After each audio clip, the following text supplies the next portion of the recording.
Requirement को fulfil करना या इन रिक्वायरमेंट को फुलफिल करने के लिए किसी से रिक्वेस्ट करना, इसी को आप कह रहे हैं मेंटेनेंस और मेंटेनेंस का क्लेम।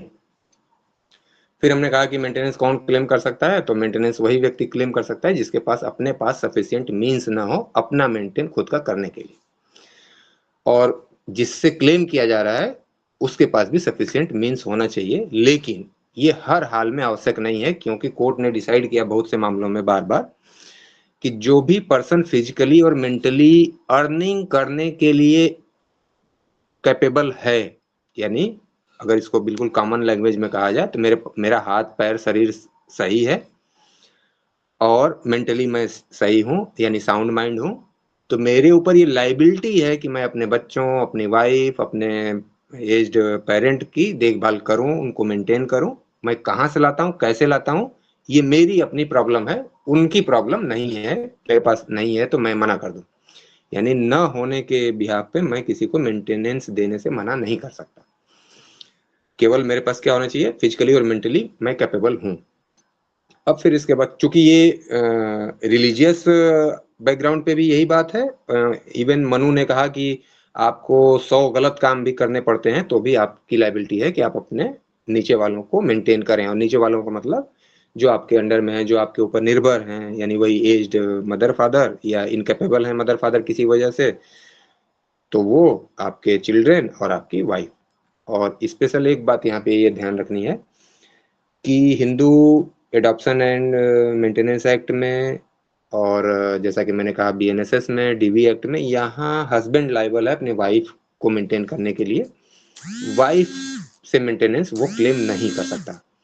और हिंदू मैरिज एक्ट की बात करें तो वहां पे स्पाउस को राइट दिया गया है, यानी कोई स्पाउस अपने अपोजिट स्पाउस से क्लेम कर सकता है मेंटेनेंस। तो ये बेसिक सी कुछ बातें थी जो जनरल नेचर थी, तो आपने जानी कि मेंटेनेंस क्या है, मेंटेनेंस कौन क्लेम कर सकता है, किन कंडीशन में क्लेम कर सकता है, किसके अगेंस्ट क्लेम कर सकता है, और क्या वाइफ के अगेंस्ट हस्बैंड मेंटेनेंस क्लेम कर सकता है कि नहीं। इसका आंसर आपने जाना कि हस्बैंड अगर क्लेम करेगा वाइफ के अगेंस्ट तो केवल और केवल हिंदू मैरिज एक्ट में, वहां ये वर्डिंग यूज नहीं की गई है कि वाइफ क्लेम करेगी हस्बैंड के अगेंस्ट, बल्कि स्पाउस की बात की गई है या किसी एक पार्टी की बात की। अब आ जाए हम Hindu adoption and maintenance act पे प्योरली, तो यहाँ सबसे पहला क्वेश्चन एराइज होता है कि कौन कौन से वे लोग हैं, यानी who is eligible for maintenance, कौन कौन से लोग हैं जो मेंटेनेंस क्लेम कर सकते हैं। तो यहाँ जिन लोगों की बात की गई है वो सबसे पहले वाइफ, फिर सेकंड नंबर पे हैं विडो डॉटर इन लॉ यानी कि बहू, तीसरे नंबर पे चिल्ड्रन एंड एज्ड पेरेंट। तो ये लोग हैं जो क्लेम कर सकते हैं, या इसी में 5 कैटेगरी आप बना सकते हैं, यानी किस किस ग्राउंड पे। तो पहला वाइफ, दूसरा विडोड डॉटर इन लॉ यानी बहू, और तीसरे में आप चाइल्ड को रख सकते हैं, चौथे में आप पेरेंट को रख सकते हैं। तो ये 4 कैटेगरी इसकी बन सकती है। अब इसके बाद जो मैं बात कर रहा था कि person eligible to get maintenance, या पर्सन कौन कौन है जो मेंटेनेंस क्लेम करेंगे, तो मैंने कहा कि wife, window daughter in law और चिल्ड्रन और एज्ड पेरेंट। अब इसके बाद पहले वाले पे आ जाते हैं वाइफ पे। क्या टर्म्स कंडीशन फुलफिल करनी होगी, या आप कह सकते हैं कि what is the essentials of maintenance on that ground wife claim maintenance, कि वाइफ जो है वो किन किन ग्राउंड पे मेंटेनेंस क्लेम कर सकती है, क्या क्या एलिजिबिलिटी उसकी होनी चाहिए, क्या कैपेबिलिटी, बाकी सर्कमस्टांसेस क्या क्या होनी चाहिए, तो उसकी बात कर लेते हैं। तो सबसे पहली जो रिक्वायरमेंट है कि वो वाइफ हिंदू हो, हिंदू वाइफ है तभी वो क्लेम करेगी। अगर उसने अपना रिलीजन कन्वर्ट कर लिया, मुस्लिम हो गई, ईसाई हो गई, पारसी हो गई, तो वो मेंटेनेंस क्लेम नहीं कर सकती है। अब इसके बाद हालांकि इस वाले टॉपिक पे जो आपका नेशनल कमीशन फॉर वुमेन है उसने रिकमेंड किया है कि ये क्राइटेरिया हटा दिया जाए। अगर केवल और केवल इस ग्राउंड पे हम किसी को मना कर रहे हैं कि आपको हम मेंटेनेंस नहीं देंगे, तो ये इनह्यूमन बिहेवियर होगा और ये हमारे कॉन्स्टिट्यूशनल प्रोविजन के अगेंस्ट होगा। अब इसके बाद दूसरी जो क्राइटेरिया रखी गई है, वेदर मैरिड बिफोर और आफ्टर द एक्ट, यानी 1956 यानी एक्ट के लागू होने की बात की जा रही है कि उसके पहले की आपकी मैरिज हुई हो तो भी, आफ्टर एक्ट मैरिज हो यानी 1956 के बाद की मैरिज हो तो भी वो क्लेम कर सकती है। Next, shall be entitled to be maintained by her husband, तब वो एलिजिबल हो जाएगी। हिंदू वाइफ है और वाइफ कैसी है कि वो बिफोर एक्ट है या आफ्टर एक्ट है, तो वो एलिजिबल है मेंटेनेंस क्लेम करने के लिए। और किससे क्लेम करेगी? अपने हस्बैंड से।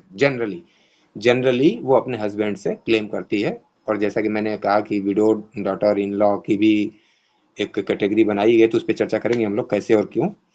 लेकिन इन जनरल एक वाइफ अपने हस्बैंड से क्लेम करेगी मेंटेनेंस के लिए। और कब करेगी? ड्यूरिंग हर लाइफ टाइम, जब तक उसका अपना जीवन है तब तक वो किसी भी समय अपने हस्बैंड से मेंटेनेंस क्लेम कर सकती है। अब इसके बाद कब नहीं करेगी या कैसे कर सकती है, तो वही जैसा कि मैंने कहा कि अगर उसके पास सफिशिएंट मीन्स हैं। अब इसका एग्जांपल क्या होगा कि मान लीजिए हस्बैंड है वो आईएएस है और वाइफ भी है। हस्बैंड जो है वो मान लीजिए 3rd ग्रेड का सर्वेंट है और वाइफ भी 3rd ग्रेड की सर्वेंट है या उससे बड़ी है, तब फिर माना जाएगा कि उसके पास सफिशिएंट मीन्स है अपने आप को मेंटेन करने के लिए, और इसलिए वो हस्बैंड के अगेंस्ट मेंटेनेंस क्लेम नहीं कर सकती है।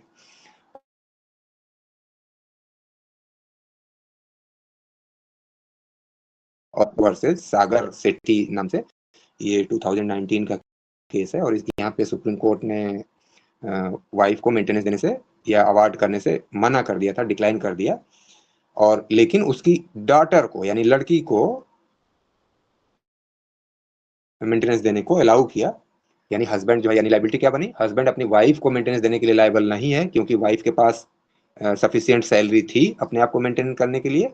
लेकिन जो डॉटर थी, जो लड़की थी उसकी, यानी दोनों की लड़की जो थी, उसको मेंटेनेंस दिलाया कोर्ट ने हस्बैंड से, यानी उसके फादर से दिलाया। यानी वाइफ एलिजिबल नहीं थी अपने हस्बैंड से मेंटेनेंस लेने के लिए, लेकिन डॉटर एज ए डॉटर अपने फादर से मेंटेनेंस लेने के लिए एलिजिबल थी और उसे मेंटेनेंस दिलाया गया। तो आपने देखा पहली बात क्या कि कोई भी वाइफ जो हिंदू है और उसकी मैरिज आफ्टर एक्ट हो या बिफोर एक्ट हो, वो अपने लाइफ टाइम के ड्यूरिंग कभी भी मेंटेनेंस मांग सकती है अगर उसके पास सफिशिएंट मीन्स नहीं है तो। अब जो दूसरी बात आती है कि इस मेंटेनेंस में हम लोगों ने बात की कि food, cloth, residence, health include है मेंटेनेंस में, एजुकेशन। तो क्या किन्हीं सरकमस्टांस में वाइफ सेपरेट रेजिडेंस की डिमांड कर सकती है कि नहीं मुझे अलग घर चाहिए, मैं अलग रहूंगी? तो क्या इस डिमांड को फुलफिल किया जा सकता है या इसके रिगार्डिंग कोर्ट जो है वो ऑर्डर कर सकता है? तो इन जनरल यानी जनरली कोर्ट ऐसा ऑर्डर नहीं करेगा, सेपरेट रेजिडेंस की डिमांड आपकी फुलफिल नहीं की जाएगी। लेकिन कुछ स्पेसिफिक सरकमस्टांस में कोर्ट वाइफ को सेपरेट रेजिडेंस देने की बात कर सकता है। यानी जो ऊपर की हम लोगों ने बात की, फूड, क्लॉथ, हेल्थ, एजुकेशन, उसके साथ साथ सेपरेट रेजिडेंस की बात की जा सकती है। वो कंडीशन क्या क्या होंगी? A Hindu wife shall be entitled, wife तो हिंदू है, कन्वर्ट नहीं किया है उसने अपने आप को, लेकिन life separately from her husband, वो अपने हस्बैंड से अलग रह सकती है। कब? कि जब, और सेपरेट रहने का ये मतलब नहीं कि उससे मेंटेनेंस का जो उसका राइट है उसको विड्रॉ कर लिया जाएगा। वो उसका मेंटेनेंस का राइट बना रहेगा, उस राइट को बनाए रखते हुए वो सेपरेट रहने की डिमांड कर सकती है। और उसको उसके लिए ऑर्डर किया जा सकता है कब? जब हस्बैंड जो हो उसको डिजर्ट करता हो, डिजर्शन के लिए लायबल हो, उसको उसका त्याग कर दिया हो उसने, उससे दूर रहता हो, तब। सेकेंडली, उसके साथ क्रुएल्टी का बिहेव करता हो और वो क्रुएल्टी इस नेचर की हो कि वो उसके हस्बैंड के साथ रहने के लिए हार्मफुल या इंजरियस बनाती हो, तब।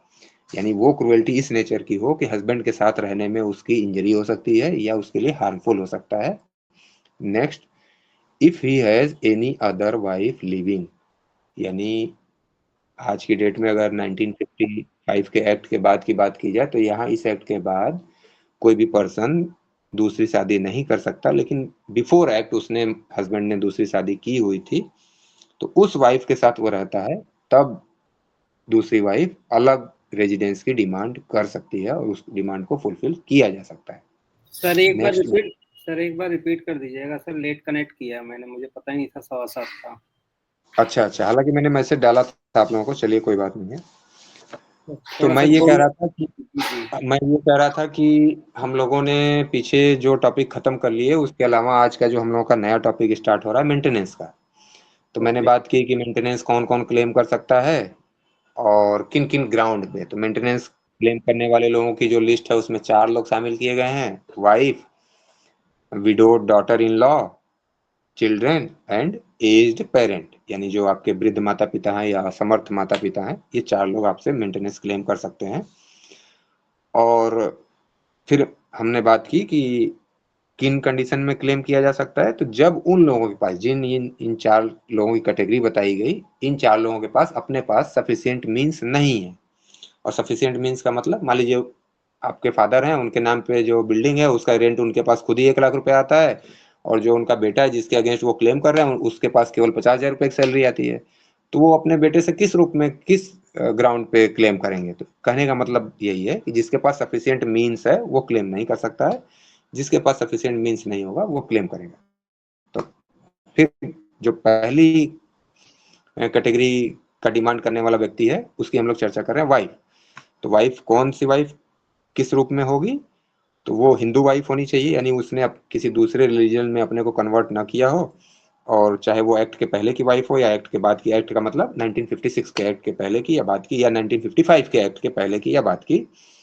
और वो मेंटेनेंस के लिए एलिजिबल हो जाएगी अपने हस्बैंड के अगेंस्ट, और अपनी लाइफ के दौरान वो कभी भी मेंटेनेंस क्लेम कर सकती है। फिर एक दूसरा क्वेश्चन अराइज हुआ कि क्या इस मेंटेनेंस के क्लेम में वाइफ जो है सेपरेट रेजिडेंस की भी डिमांड कर सकती है? तो वाइफ सेपरेट रेजिडेंस की डिमांड कर सकती है, और अपना मेंटेनेंस खोए बिना सेपरेट रेजिडेंस उसे दिलाया जा सकता है, उसे मिल सकता है। किन ग्राउंड पे, किन किन आधार पे? तो पहला ग्राउंड बताया जा रहा है कि यदि हस्बैंड ने उसको डिजर्ट कर दिया हो, उसको छोड़ दिया हो, वो उसकी गिल्टी ऑफ डिजर्शन की कंडीशन में। दूसरा, क्रुएल्टी की कंडीशन में, अगर हस्बैंड क्रुएल्टी करता हो उसके साथ, और क्रुएल्टी इस नेचर की होनी चाहिए कि जो हस्बैंड के साथ रहने में उसको हार्म पहुंचा सकती हो या उसके साथ इंजरी हो सकती है। और नेक्स्ट ग्राउंड है, वो हस्बैंड दूसरी कोई वाइफ रखता है अपने साथ में, और सिंपली तो आप कोई दूसरी वाइफ नहीं रख सकते आफ्टर 1955 एक्ट के बाद, लेकिन मान लीजिए वो मैरिज पहले की हुई हो तो उसके पास सेकंड वाइफ हो सकती है। तो उस स्थिति में कहा जा रहा है कि अगर वो अदर वाइफ को अपने साथ रखता है, तो फिर ये जो वाइफ क्लेम कर रही है मेंटेनेंस के लिए, वो सेपरेट रेजिडेंस की भी डिमांड कर सकती है। अब नेक्स्ट ग्राउंड क्या है? If he keeps, he means husband, if husband keeps a concubine in the same house और habitually resides with the concubine elsewhere. या तो हैबिचुअली वो कंक्यूबाइन यानी उपपत्नी सब वाइफ के साथ रेगुलर रहता है कहीं और, या इसी अपने होम में, हाउस में वो उसके साथ रहता है, तो मेंटेनेंस क्लेम करने वाली जो वाइफ है वो सेपरेट रेजिडेंस की मांग डिमांड कर सकती है। Next, if he has ceased to be a Hindu, यानी जो हस्बैंड है वो किसी दूसरे रिलीजन में कन्वर्ट हो गया है, तब वाइफ सेपरेट रेजिडेंस की डिमांड कर सकती है। क्योंकि एक ही घर में एक व्यक्ति नमाज पढ़ रहा है, एक व्यक्ति पूजा कर रहा है, तो दोनों को दिक्कत हो सकती है। तो इस ग्राउंड पे वो अलग रेजिडेंस की डिमांड कर सकती है या की जा सकती है। नेक्स्ट ग्राउंड है आपका, if there is any other cause justifying living separately. अब मान लीजिए ऊपर के ग्राउंड तो अपने आप में बिल्कुल क्रिस्टल क्लियर है कि इन ग्राउंड पे सेपरेट रेजिडेंस मांगा जा सकता है, लेकिन कोई दूसरा जो ग्राउंड है उसको बता करके भी सेपरेट रेजिडेंस की डिमांड की जा सकती है, अगर वाइफ जो है जस्टिफाई करती है कि हाँ मुझे अलग रहना चाहिए, या इन कंडीशन में मुझे अलग रहने की अनुमति दी जानी चाहिए। तो यानी आपने देखा कि वाइफ किन कंडीशन में मेंटेनेंस क्लेम कर सकती है, और उस मेंटेनेंस में क्या वो सेपरेट रेजिडेंस की भी डिमांड कर सकती है? तो बिल्कुल कर सकती है, अगर ये कंडीशन फुलफिल होंगी तो। अब बात हो रही है कि कब वो सेपरेट रेजिडेंस के लिए एंटाइटल्ड नहीं होगी। कब नहीं डिमांड कर सकती? तो जब वो अनचास्ट है या वो हिंदू नहीं रही। अगर वो दूसरे रिलीजन में कन्वर्ट हो जाती है तब सेपरेट रेजिडेंस डिमांड नहीं कर सकती। मतलब जो गिल्टी कर रहा है यानी जो दोषी है वो उस अपने ही दोष का लाभ नहीं ले सकता। वो अपने को कन्वर्ट कर रही है किसी दूसरे रिलीजन में और खुद ही सेपरेट रेजिडेंस मांग रही है, तो ऐसा नहीं कर सकती। हस्बैंड ने अगर कन्वर्जन किया हुआ है तो वाइफ सेपरेट रेजिडेंसी डिमांड कर सकती है।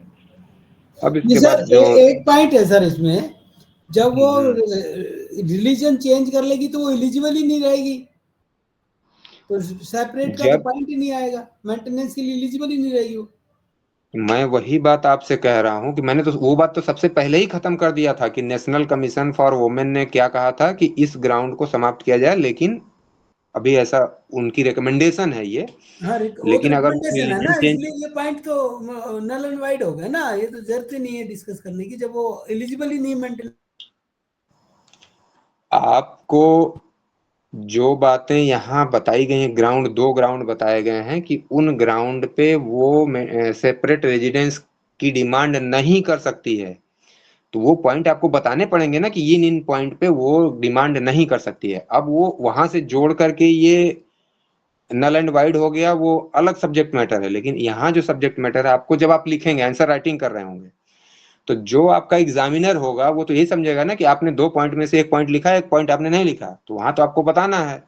अब आप अपनी अंडरस्टैंडिंग के लिए समझ पाएंगे कि हाँ, अगर नेशनल कमीशन का जो रिकमेंडेशन है वो अप्रूव्ड हो गया है, हमारी पार्लियामेंट ने उसको डिलीट कर दिया, ओमिट कर दिया, रिपील कर दिया, तब ये वाला भी साथ साथ रिपील कर दिया जाएगा या रिपील हो जाएगा। लेकिन अगर पार्लियामेंट ने ऐसा नहीं किया तब तक हमें सब बताना है, जानना है और समझना भी है। तो इसी के सर रिगार्डिंग मैंने sir sorry for interrupting, sufficient means कैसे डिसाइड होता है? क्योंकि 10,000 सफिशिएंट भी मीन्स, सफिशिएंट नहीं हो सकते, हाँ 1 लाख भी सफिशिएंट नहीं हो सकता। बिल्कुल अभी वो टॉपिक आगे आने वाला है, तो साथ में हम लोग उसी टॉपिक पे चर्चा ओके कर लें तो ज्यादा बेहतर है। Okay sir, sure sure. तो अब इसमें मैंने एक कुसुम भाटिया का एक केस आपको बताया कि वहां कहा गया कि भाई अगर सफिशिएंट सैलरी है वाइफ के पास तो वो क्लेम नहीं कर सकती है।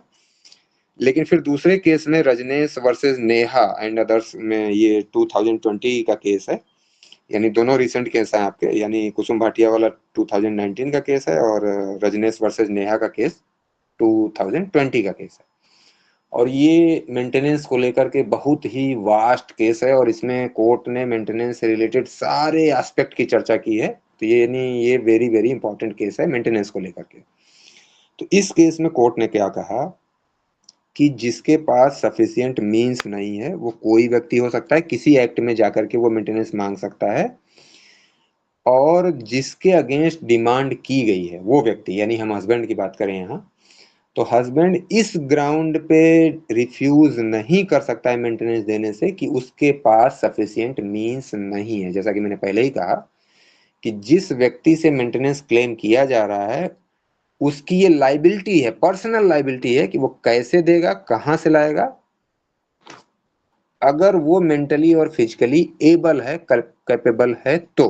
अब मान लीजिए वो मेंटली ही कैपेबल नहीं है, फिजिकली कैपेबल नहीं है, मान लीजिए वो हैंडीकैप्ड है, तो फिर ये कंडीशन अप्लाई उस पर नहीं होगी। यानी केवल और केवल 2 चीजें फुलफिल करनी होगी मेंटेनेंस की डिमांड करने वाले को कि हाँ, मेरा हस्बैंड या मेरा फादर या मेरे फला जो रिलेशन में है जिससे मैं मेंटेनेंस क्लेम कर रहा हूँ वो फिजिकली और मेंटली कैपेबल है। अब हालांकि जो सफिशिएंट वर्ड यूज जो किया जा रहा है उसका मतलब यह है कि अगर उसके पास जितना मीन्स होगा तब उस मीन्स को हम कैलकुलेट करते समय ये देखेंगे कि उसके पास 10,000 रुपए है तो हम 2,000 की डिमांड करेंगे, अगर उसके पास 50,000 है तो हम 10,000 या 15,000 की डिमांड कर सकते हैं। ये उसके साथ कैलकुलेट होगा, बाकी देने के लिए वो बाउंड है, उसके पास जितना भी मीन्स है वो उस मीन्स के रिगार्डिंग अपने लोगों का मेंटेनेंस करेगा। अब इसके बाद जो नेक्स्ट बात आती है कि विडोड डॉटर इन लॉ, यानी जो बहू होगी वो अपने ससुर से मेंटेनेंस कब क्लेम कर सकती है, किन कंडीशन में। क्यों ये बात राइज हो रही है, क्यों ये क्वेश्चन आ रहा है? क्योंकि सबसे पहली बात कही जा रही है कि वाइफ क्लेम करेगी अपने हस्बैंड से, तो फिर ये बहू ससुर के पास क्यों जा रही है? ये इसलिए क्वेश्चन राइज हो रहा है कि मान लीजिए हस्बैंड की डेथ हो गई हो और बहू को कोई प्रॉपर्टी ना मिली हो, और मिली भी हो तो वो सफिशिएंट ना हो उसको मेंटेन करने के लिए, तो फिर फादर इन लॉ के पास अगर सफिशिएंट मीन्स है, उसके पास ज्वाइंट फैमिली की प्रॉपर्टी है, तो वो उस प्रॉपर्टी के एक्सटेंट तक, यानी उसकी कोई पर्सनल लाइबिलिटी नहीं होगी। जैसा कि हम लोगों ने कहा कि हस्बैंड अगर फिजिकली और मेंटली कैपेबल है तो वो मेंटेन करेगा, चाहे जैसे भी करे, अपनी वाइफ को मेंटेन करने के लिए वो लायबल है। लेकिन जो फादर इन लॉ होगा वो पर्सनली लायबल नहीं है, बल्कि केवल और केवल extent of property, joint family की प्रॉपर्टी है। तो अब इसके बाद तीसरे कैटेगरी में आते हैं, चिल्ड्रेन। तो चिल्ड्रेन की कैटेगरी में बात की जा रही है कि लेजिटिमेट और इलिजिटिमेट चिल्ड्रेन, वो चाहे जारज बच्चे हों या धर्मज हों या अधर्मज बच्चे हों, सभी एलिजिबल हो जाएंगे। क्या कैटेगरी इनकी होनी चाहिए? माइनर होने चाहिए। Minor means below 18 year. तो बिलो 18 ईयर्स के बच्चे हैं, चाहे वो डॉटर हो चाहे सन हो, तो वो मेंटेनेंस क्लेम कर सकते हैं। अब दूसरा क्वेश्चन राइज होता है कि बच्चों में क्या केवल अपने सन और डॉटर आते हैं या उनके नीचे की भी जनरेशंस आती हैं? तो 3 जनरेशंस तक के बच्चे इसमें आते हैं। उसका रीजन क्या है कि प्रॉपर्टी, किसी की भी ज्वाइंट फैमिली की प्रॉपर्टी 3 जनरेशन तक नीचे तक जाती है। तो वही कंसेप्ट लेते हुए 3 जनरेशन को इसमें शामिल किया गया, यानी सन का सन और उस सन के सन का सन। यानी आप अपने रिलेशन की लैंग्वेज में कहें तो बेटा, उस पौत्र और प्रपौत्र, यानी सन, ग्रैंडसन और ग्रांडसन, ये 3 जनरेशन तक। और सेम डॉटर के मामले में भी 3 जनरेशन तक ये तीनों लोग क्लेम कर सकते हैं मेंटेनेंस के लिए।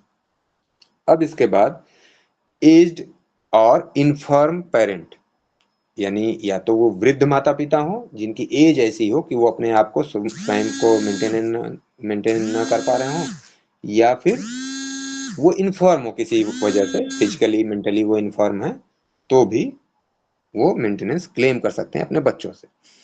अब बच्चों वर्ड जो यूज किया मैंने, मींस वो डॉटर से भी अपने क्लेम कर सकते हैं मेंटेनेंस और अपने सन से भी क्लेम कर सकते हैं। इसमें ये उनके ऊपर रिस्ट्रिक्शन नहीं है कि वो अपने केवल बच्चे यानी बेटे से क्लेम करेंगे, बल्कि इसमें डॉटर या सन किसी से भी वो क्लेम कर सकते हैं। अब जो आपका क्वेश्चन था कि ये सफिशिएंट मींस का क्या मतलब? सर बीच में एक पॉइंट रह गया, आपने हाँ। बताया था कि वो सेपरेट हाउस के लिए किन किन कंडीशंस में नहीं कर सकते, उनमें एक ही बता के छोड़ दिया आपने। 2 पॉइंट तो मैंने बताया आपको कि जब नहीं, वो एक अनचार्ज है तब, और एक सीज टू बी हिंदू। वो हिंदू का वाला बताया, दूसरा बताया नहीं। अनचास्ट तो बोला मैंने, आपने सुना नहीं होगा या मिस हो गया होगा, कोई बात नहीं है।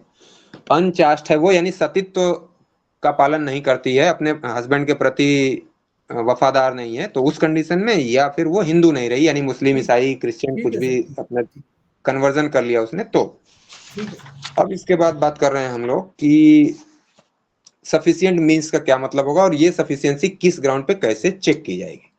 तो जब क्लेमेंट आता है, क्लेम करने के लिए कोई व्यक्ति आता है, as a wife, as a widowed daughter in law, as a parent, as a children, तो इस सफिशिएंसी का मतलब ये है कि जो उस व्यक्ति की उस परिस्थिति में, जिस सर्कमस्टांस में वो व्यक्ति रह रहा है। अब इसका एग्जांपल क्या है कि मान लीजिए एक आईएएस है और उसकी फैमिली है, तो उसकी फैमिली को मेंटेनेंस कैसा चाहिए?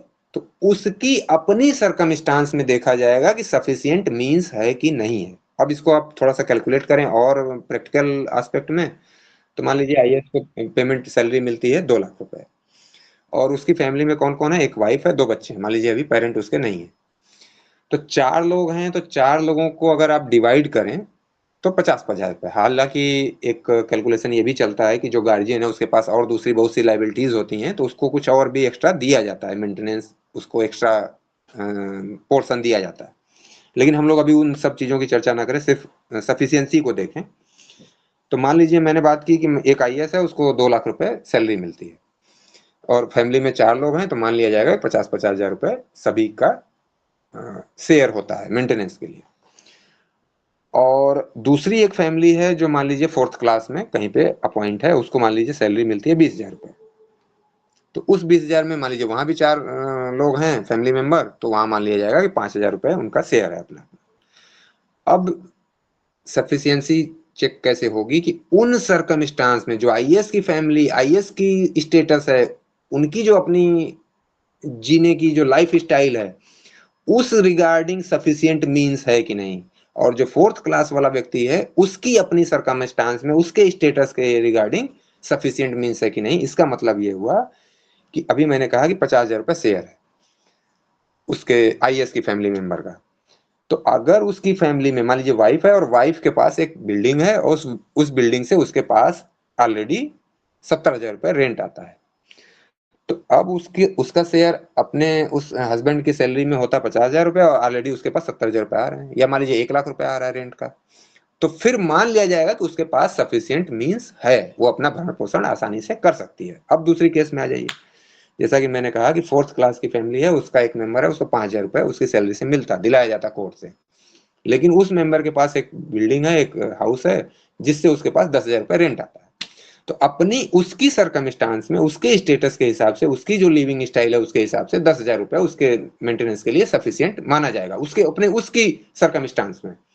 तो इसका मतलब जो सफिशिएंसी चेक की जाएगी उस पर्सन के अपने लिविंग स्टाइल, अपने उसके स्टेटस, उसका सोशल स्टेटस, उसका एजुकेशनल बैकग्राउंड, मतलब ओवरऑल उसकी जो सरकमस्टांस है उसके ग्राउंड पे चेक किया जाएगा कि वो अपना मेंटेनेंस करने के लिए कैपेबल है या नहीं है, और उसकी कैपेबिलिटी चेक की जाएगी इन्हीं ग्राउंड्स पे। अब सफिशिएंसी को लेके कोई क्वेश्चन हो तो आप पूछ लीजिए। इस केस में ये है, मान लो आईएएस के पास जैसे आपने कहा 50,000 वो बन रहे थे लेकिन उसकी 70,000 है, तो उसको कुछ भी नहीं मिलेगा या कुछ तो मिलेगा? नहीं, देखिए कुछ भी दिलाने का जो इसका मकसद है, जो हमारे एक्ट का, या हमारे आप एक्ट की बात ना करें, बिल्कुल आप अपने ओल्ड एज में चले जाएं, एंशिएंट लाइफ में चले जाएं, तो मेंटेनेंस होता क्या है? मेंटेनेंस का मतलब है कि आपकी जो लाइफ की बेसिक रिक्वायरमेंट है वो फुलफिल हो। कोई व्यक्ति खुद फुलफिल कर रहा है तो मेंटेनेंस क्लेम करने का कोई औचित्य ही नहीं है, और जब उसने रिफ्यूज कर दिया या वो लापरवाही कर रहा है, नेग्लेक्ट कर रहा है, तो जब वो रिफ्यूज करेगा या नेग्लेक्ट करेगा तब आपका राइट एराइज होगा, पहली बात।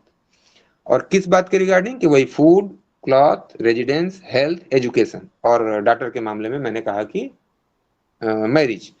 तो जब आप इन रिक्वायरमेंट को फुलफिल कर पा रहे हैं तो मेंटेनेंस किस बात के लिए क्लेम करेंगे? मेंटेनेंस इसी बात का तो है कि आपको भोजन मिल जाए, आपको खाना मिल जाए, सॉरी भोजन मिल जाए, कपड़ा मिल जाए, आपकी पढ़ाई लिखाई पूरी हो जाए, और जो भी रिक्वायरमेंट है, हेल्थ रिक्वायरमेंट है, एजुकेशन है, सब फुलफिल हो जाए। तो जब सब फुलफिल हो रहा है तो क्लेम किस बात के लिए करेंगे? ठीक है सर। हाँ, ये अपने फिल्म स्टार होते हैं, ये लोग जो मेंटेनेंस देते हैं करोड़ों में, तो बेसिक नीड तो नॉर्मल पूरी हो सकती है, तो उसके बाद भी ये मतलब मेंटेनेंस किस हिसाब से रहता है? देखिए, मैंने आपको पूरा कंसेप्ट इसीलिए बताया कि उनकी सरकमस्टांस में, उनके अपने स्टेटस में, तो उनका स्टेटस है वो ऐसा है कि वो चाय पियेंगे 1,000 रुपए की, 20,000 रुपए की कॉफी पियेंगे, तो स्टैंडर्ड ऑफ लिविंग जो उनका है, उनका जो लिविंग स्टाइल है उसमें आप चेक करेंगे ना, हमारे अपने हिसाब से आप कंपेयर नहीं करेंगे।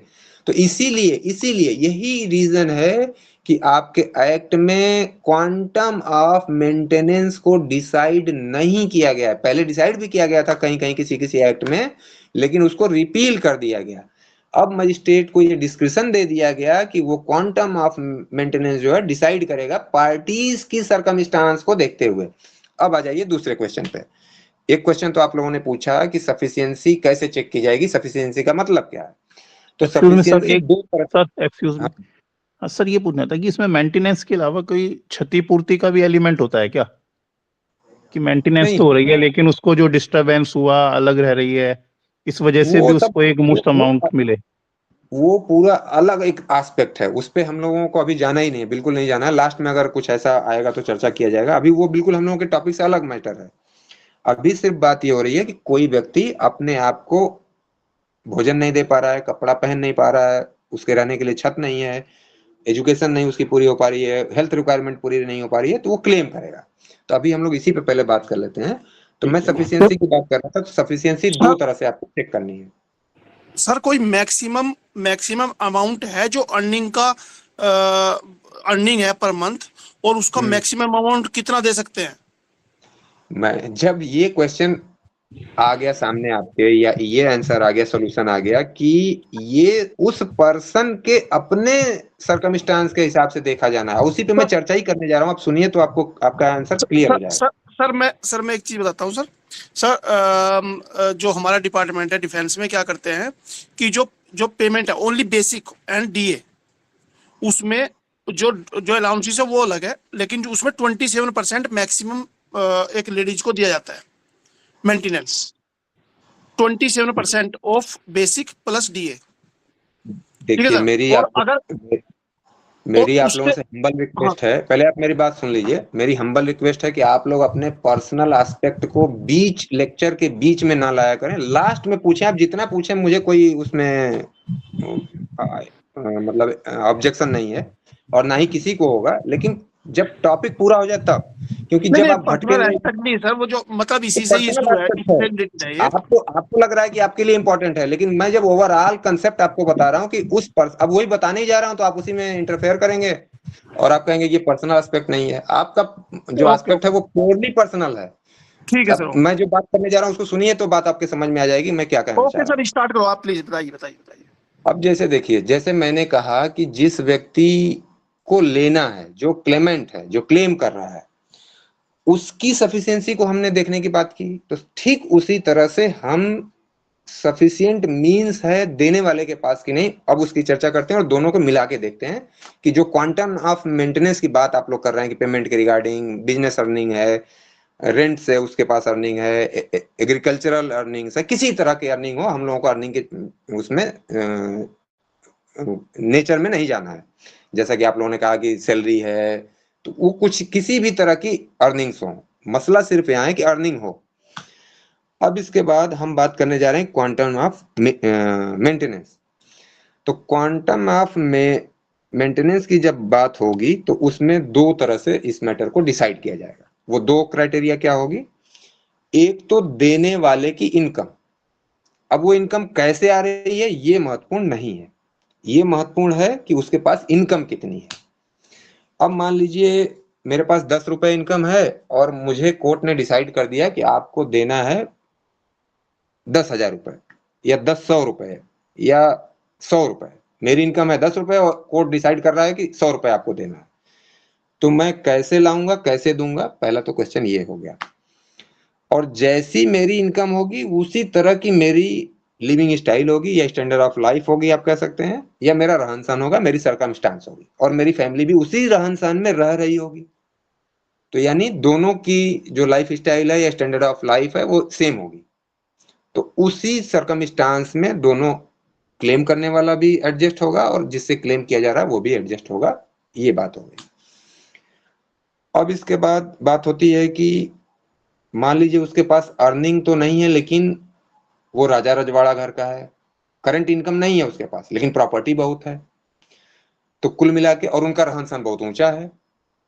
जैसा कि मान लीजिए हम कहें कि आपका ये फैमिली है जिसके प्रॉपर्टी का डिस्प्यूट भी चल रहा है, कौन? पटौदी परिवार है। तो मान लीजिए वो एज ए एक्टर अर्निंग न भी कर रहे हों, लेकिन उनके पास 16,000 करोड़ 500 करोड़ कितने कितने की प्रॉपर्टीज है। तो उन सिचुएशंस में उनकी लाइफ स्टाइल भी बहुत अच्छी है, स्टैंडर्ड ऑफ लाइफ उनका बहुत हाई है, और वो अर्निंग कर सकते हैं, यानी रेंट पे दे करके, सेल कर करके, बहुत कुछ तरह से वो अर्निंग कर सकते हैं, या सफिशिएंट मींस उनके पास आ सकता है, हो सकता है। तो डिसाइड करते समय क्वांटम को देने वाले की अपनी इनकम और पाने वाले की इनकम प्लस दोनों को स्टेटस को देख के बैलेंस करके क्वांटम को डिसाइड किया जाता है। यही एक कारण है कि आपका एक्ट किसी क्वांटम की बात नहीं करता है। अब इस सर्कमस्टांसेस की जो मैंने बात की, लिविंग स्टाइल की बात की, तो क्या क्या इसमें चीजें आ जाएंगी? उनकी एजुकेशन कैसी है, उनकी हेल्थ कंडीशन कैसी है, वो उनका रहन सहन पहले से कैसा रहा हुआ है, उनका फैमिली बैकग्राउंड क्या है, उनके रिलेशंस कैसे हैं। तो इन सभी ग्राउंड्स पे, जैसा देने वाले के पास इनकम आज की डेट में नहीं है लेकिन वो हाई क्वालिफाइड पर्सन है, तो उसे अच्छी जॉब करनी चाहिए और देना चाहिए। इसी तरह से लेने वाला, मान लीजिए वो बहुत बीमार रहता है, उसको बहुत दवाइयों की जरूरत पड़ती है, तो सामान्य व्यक्ति की अपेक्षा उसकी दवाइयों का यानी आप कह सकते हैं कि उसकी मेडिकल एक्सपेंसेस को उसमें जोड़ा जाएगा। तो ओवरऑल क्या कंसेप्ट निकल के आ रहा है कि पाने वाले के और देने वाले की दोनों को सर्कमस्टांस को जोड़ा जाएगा और उसको देखने के बाद तब क्वांटम ऑफ मेंटेनेंस को कैलकुलेट किया जाएगा और दिलाने की कोशिश की जाएगी। अब इसके बाद फिर क्या और चेक किया जाएगा, नंबर ऑफ फैमिली मेंबर्स, यानी जितने लोग क्लेम करने वाले हैं उनकी संख्या कितनी है। और जैसा कि मैंने कहा कि अब डीएम साहब की फैमिली में या 4th क्लास वाली फैमिली में 4 लोग थे, तो 4 लोग हैं तो 50-50 हजार दिलाया जा सकता है। लेकिन अब वही लोग मान लीजिए 10 लोग हों तो फिर 20,000 रुपए हो जाएगा। वही 2 ही लोग केवल हो, हस्बैंड वाइफ ही हो, तो 1-1 लाख रुपए हो जाएगा। तो मतलब कि कोई इसके लिए स्ट्रेट जैकेट फार्मूला नहीं अपनाया जा सकता, कोई एक तरह की बात नहीं की जा सकती। Case to case, fact to fact, circumstance to circumstance, ये कोर्ट के डिस्क्रिप्शन पे इसीलिए मैटर को छोड़ दिया गया कि जो केस कोर्ट के सामने आएगा उस केस को देखते हुए मजिस्ट्रेट डिसाइड करेगा। अब इसके बाद जैसा कि आपने कहा सैलरी में, तो सैलरी में ये रिस्ट्रिक्शन लगा हुआ है कि 27% देगा डीए का, टीए का, या जो भी आपका एस्पेक्ट है। तो वो सब कुछ उन परिस्थितियों के हिसाब से आप ओवरऑल आपका जो डिसीजन होगा, जो आपका आंसर होगा वो यही होगा कि फैक्ट सर्कमस्टांस दोनों पार्टीज की देखने के बाद, और इस फैक्ट और सर्कमस्टांस में क्या क्या मैंने कहा, number of family member, education, health requirement, education, ये सब कुछ को देखते हुए डिसाइड किया जाएगा। अब वो चाहे पेरेंट की बात हो, चाहे बच्चों की बात हो, बच्चे भी, बहुत से बच्चे ऐसे हैं, छोटे ही बच्चे हैं लेकिन उनकी हेल्थ रिक्वायरमेंट ऐसी है कि उनको कुछ समथिंग एक्स्ट्रा चाहिए, तो इसी ग्राउंड पे बच्चा पढ़ता है, अब वो एनएलयू का स्टूडेंट है, उसकी फी ही है ईयरली 3 लाख रुपए की, तो ये ग्राउंड होंगे उनको डिसाइड करने के लिए। अब इसके बाद यहाँ तक आपको कोई क्वेश्चन क्वेरी हो तो पूछ लीजिए। सर मेरा एक क्वेश्चन है। हम्म सर एक बात बताइए, आपने बोला wife, daughter in law, children and aged parents, तो और आपने कहा राइट ऑफ रेजिडेंस नहीं होता है अनलेस स्पेशल सर्कमस्टांसेस हो। सो पहला क्वेश्चन ये है सर, व्हाट अगर सेपरेशन हो, तो अगर सेपरेटेड हो तो इस एक्ट में क्या रेजिडेंसी वाइफ क्लेम कर सकती है? Point number 1। And secondly what about divorced wives, वो भी तो राइट क्लेम कर सकती है ना, but they are not wives anymore, तो मेंटेनेंस का राइट तो उनको भी होता है, तो वो किस कैटेगरी में आते हैं? वो लोग इस कैटेगरी में नहीं आएंगे, जैसे वो सेपरेट रेजिडेंस की डिमांड नहीं कर सकती इस एक्ट के प्रोविजन के हिसाब से, उनके लिए कोई प्रोविजन यहाँ पे नहीं किया गया है। यहाँ सिंपल, यहाँ जो ग्राउंड आपको बताए गए उन्हीं ग्राउंड के बेस पे वाइफ क्लेम कर सकती है सेपरेट रेजिडेंस के लिए। और डिवोर्स वाइफ जो होती है सर, वो मेंटेनेंस क्लेम कर सकती हैं? हाँ बिल्कुल, मेंटेनेंस वो क्लेम कर सकती है, मेंटेनेंस के लिए उसको मना नहीं किया गया, वो तो सभी एक्ट में कर सकती है, और लेकिन वो सेपरेट रेजिडेंस की डिमांड नहीं कर सकती है। सर सीआरपीसी सेक्शन 4 and 5 में लिखा है, if a wife who has committed adultery और she has deserted her husband has no right to claim maintenance. हाँ so, अगर वो अपने खुद से अलग रहती है, खुद से छोड़ के चली जाती है या अडल्टरी करती है, तो she has no right to claim maintenance, तो ये भी एक्सेप्शंस हो गए ना? हाँ नहीं, लेकिन आपको ध्यान नहीं रखना, यही मैं बार बार कह रहा हूँ कि आपको कई एक्ट्स को एक साथ नहीं मिलाना, नहीं फिर कंफ्यूजन आपको हो जाएगा। जो एग्जामिनर आपकी कॉपी चेक कर रहा होगा, देखिए नॉलेज के लिए तो सब जानी है, लेकिन इस एक्ट में आंसर करते समय आपको दूसरे एक्ट को नहीं जोड़ना है। सिर्फ आप ये कह सकते हैं कि वाइफ अदर अलग अलग एक्ट में क्लेम कर सकती है, लेकिन इस एक्ट के ये प्रोविजन है, ये आप बता सकती हैं, लेकिन उस एक्ट के प्रोविजन को इसमें डाल नहीं सकती हैं बीच में। Okay, got it, thank you. Sir जैसे हस्बैंड मान लीजिए बाद में अनसाउंड माइंड का हो जाए, तो फादर इन लॉ से मतलब डॉटर इन लॉ क्लेम कर सकती है? हाँ बिल्कुल, अगर उसके पास, हस्बैंड के पास अगर सफिशिएंट मींस है, और मींस कहाँ से हैं, उसकी अपनी पर्सनल अर्निंग से नहीं, अगर फैमिली की, ज्वाइंट फैमिली की प्रॉपर्टी से अर्निंग्स हैं फादर इन लॉ के पास, तब वो क्लेम कर सकती है। और सर जैसे मान लो आपने आईएएस का एग्जांपल दिया, उसकी वाइफ हो, कोई क्लर्क हो, उसकी सैलरी है मान लो 50,000 रुपए और आईएएस की है 2 लाख रुपए, 4 फैमिली मेंबर थे, तो उसमें जो है कि जो दोनों की इनकम मिला के पूरी फैमिली का निकलेगा, या फिर जो है कि 4 से डिवाइड होगा, या 50-50 हजार जैसे हस्बैंड के हिसाब से था? हाँ बिल्कुल, जैसे उसमें मैटर क्या है कि जैसे मैंने आपको केवल एक एग्जांपल वो दिया, बाकी मैंने कहा ना कि लिविंग स्टाइल उनका क्या है, स्टैंडर्ड ऑफ लाइफ क्या है, तो अगर वो वाइफ अपने हस्बैंड के साथ एज ए IAS की वाइफ की तरह उसका लिविंग स्टाइल था और अब वो डिवोर्स हो गया या किन्हीं कारणों से अब वो साथ नहीं रह रही है, तब फिर वो मेंटेनेंस क्लेम करेगी और ये 50,000 जो उसकी इनकम है उसको जोड़ते हुए उसको कुछ और मेंटेनेंस दिलाया जाएगा। ओके। क्योंकि हस्बैंड अब 2 लाख रुपए में रहे और वाइफ 50,000 रुपए में रहे तो ये भी लॉजिकल नहीं है, ये इक्वलिटी नहीं होगी, तो इसलिए उसको दिलाया जा सकता है।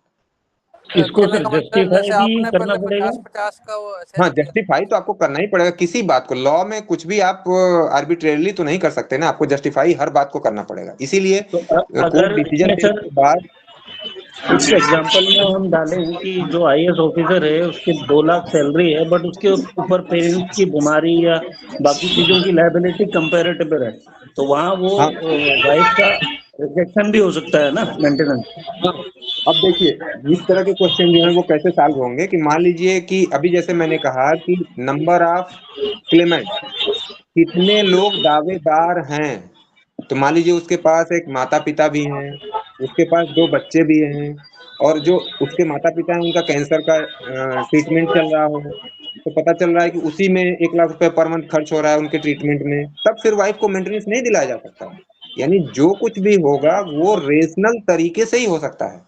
तो ओवरऑल सर्कमस्टांस, इसीलिए मैंने आपको कहा कि एक फार्मूला आपके लिए है सभी के लिए कि सर्कमस्टांस, उस केस के फैक्ट और सर्कमस्टांस क्या है उसके हिसाब से डिसाइड किया जाएगा। और ये जो चर्चा हम लोगों ने की, सबने एक एक एग्जांपल दिया, तो सब अपना अपना एग्जांपल उसमें दे सकते हैं। जैसा कि आपने में से किसी ने कहा कि सैलरी का 27% देंगे, तो आपने IAS का एग्जांपल लिया, तो आपने किसी का एग्जांपल लिया, तो ये सारे एग्जांपल उसमें आप देते हुए लिख सकते हैं।